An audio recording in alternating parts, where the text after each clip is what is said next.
Kita berusaha untuk menegakkan keadilan, tapi tidak semuanya bisa tuntas di dunia. Ada saatnya nanti. Dan ini yang harus kita takuti. Tidak ada yang lebih pahit dari berharapnya hati kepada Allah. Allahumma aftah lana hikmataka ya Allah.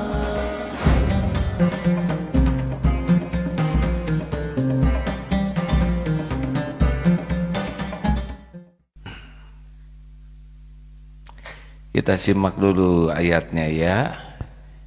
Surat bisa? Surat Fatir, surat 335 ayat 45. Surat Fatir ayat 45. 45. Ya, kita sama-sama buka.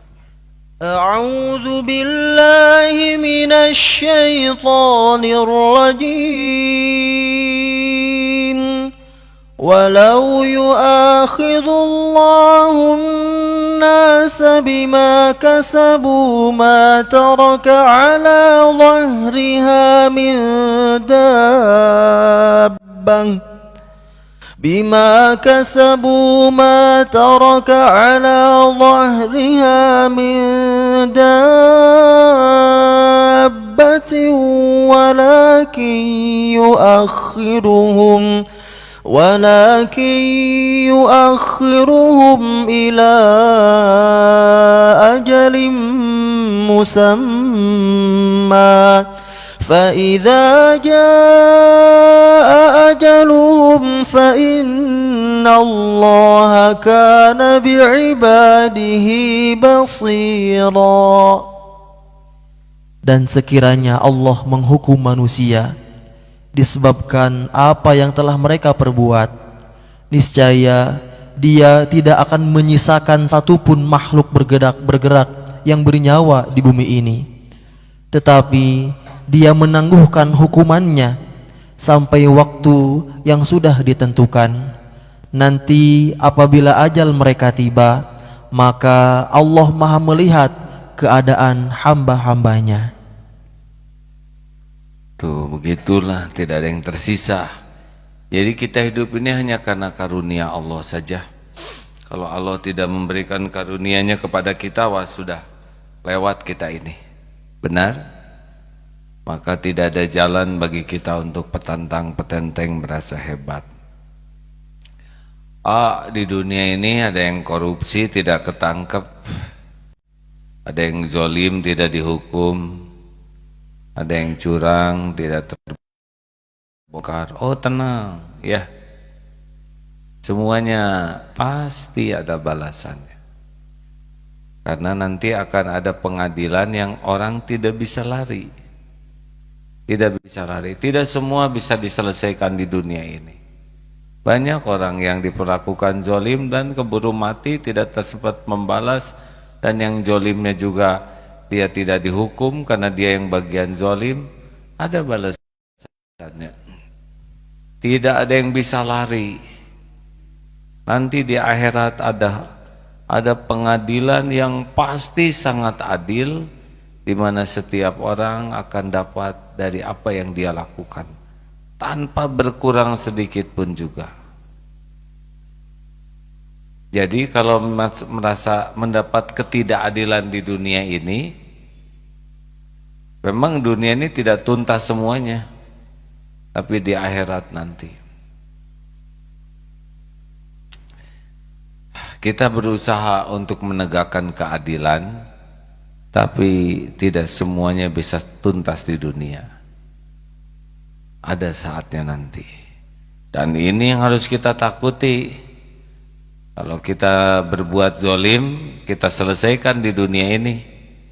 Karena kalau tidak selesai di dunia, di akhirat nanti kita benar-benar sudah tidak ada lagi kesempatan untuk menebusnya. Orang muflis itu orang bangkrut, yang di dunia ini banyak berbuat baik, tapi di akhirat ketika ditimbang semua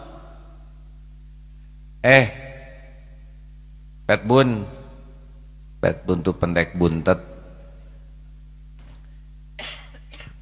dia tidak berani karena yang ngomong gitu atasannya. Pet Bun,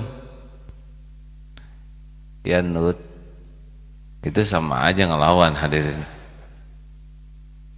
Berapa banyak yang disakiti tidak berani melawan, karena yang menyakiti itu atasannya, majikannya. Di akhirat dapat balasannya. Caranya bagaimana? Pahala orang yang menyakiti diambil, diberikan kepada yang disakiti. Jadi para pembantu di dunia, asisten rumah tangga yang banyak disakitin oleh majikannya dan tidak sempat diselesaikan di dunia, itu di akhirat panen tuh. Majikannya sholat, saum, mengaji, umroh, bisa dibayarkan kepada pembantunya. Karena keadilan Allah pasti tegak. Habis pahalanya, maka dosa orang yang disakiti akan dibayarkan kepada orang yang menzoliminya. Jadi tidak semua tuntas di dunia, ada di akhirat. Kita simak ayatnya ya. Surat Ibrahim, surat 14 ayat 42 sampai 43, dan surat Al-Qiyamah surat 75 ayat 10 sampai ayat 12. A'udzu billahi minasy syaithanir rajim. Wala tahsabanna Allaha ghafilan 'amma ya'malul zalimun. إنما يؤخرهم ليوم تشخص فيه الأبصار مهطعين مقنعي رؤوسهم لا يرتد إليهم طرفهم وأفئدتهم هواء بسم الله الرحمن الرحيم يقول الإنسان يومئذ أين المفر كلا لا وزر إلى ربك يومئذ المستقر. Dan janganlah engkau mengira bahwa Allah lengah dari apa yang diperbuat oleh orang yang zalim. Sesungguhnya Allah menangguhkan mereka sampai pada hari yang pada waktu itu mata mereka terbelalak.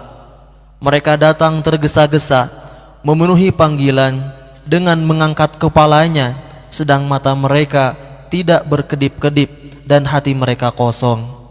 Pada hari itu manusia berkata, "Kemana tempat lari?"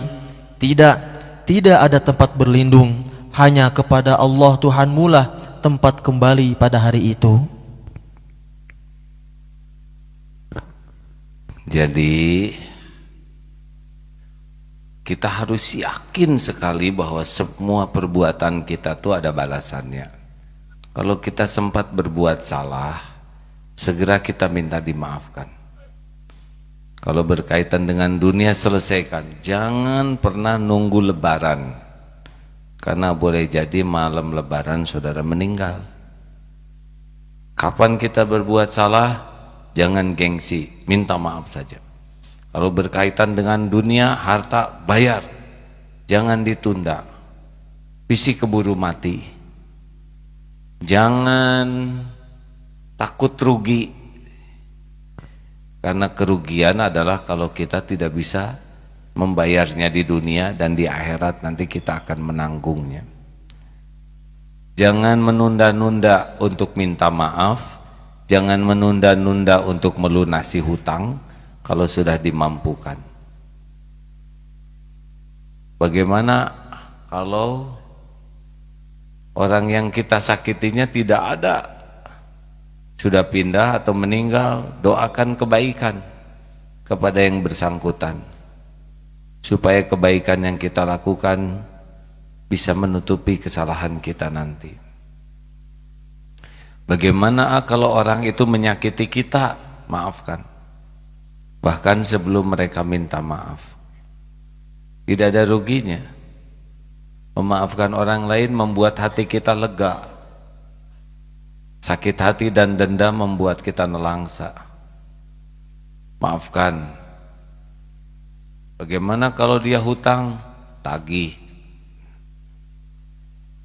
Dia tidak sanggup bayar, halalkan. Tunda dan halalkan. Tidak semua orang sanggup membayar hutang, benar? Tekniknya adalah begini, untung bukan kita yang jadi dia.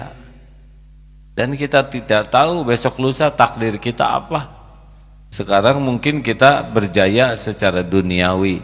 Tapi kan kalau Allah mau ngambil seketika bisa itu. Sekarang punya, besok tidak punya. Kan ada yang asalnya banyak uang, kasih kejadian oleh Allah jadi namanya mantap, makan tabungan. Tetap oleh Allah nggak dikasih uang, lama-lama manset. Tahu manset? Makan aset. Tidak punya uang terus, kebutuhan banyak, bisa matang itu, makan utang. Nah, kalau ada orang yang berhutang ke kita dan tidak mampu bayar, dan kita tahu bahwa dia udah berusaha keras membayar, tapi tidak mampu, ya sudah. Daripada kita capek mikirin uang yang ada dipinjam orang, lebih baik kita syukurin rezeki yang ada, dan syukur bukan kita yang berhutang. Nah, tidak sulit bagi Allah ngebalikan. Dari tadinya memberi utang jadi penghutang, gampang. Seperti perawat judes ke pasien, tinggal dibalikan aja takdirnya oleh Allah. Ya, ngejungkel tak perawat jadi pasien. Memangnya kalau perawat tidak akan selamanya jadi pasien? Tidak mungkin. Kalau Allah mau jadi pasien, jadikan. Benar? Oh, perawat tegang nih, cing bager ya. Jadi dokter nggak boleh judes ke pasien dan tinggal dipindahin ya penyakitnya oleh Allah. Mudah bagi Allah ngebulak balik segala kejadian.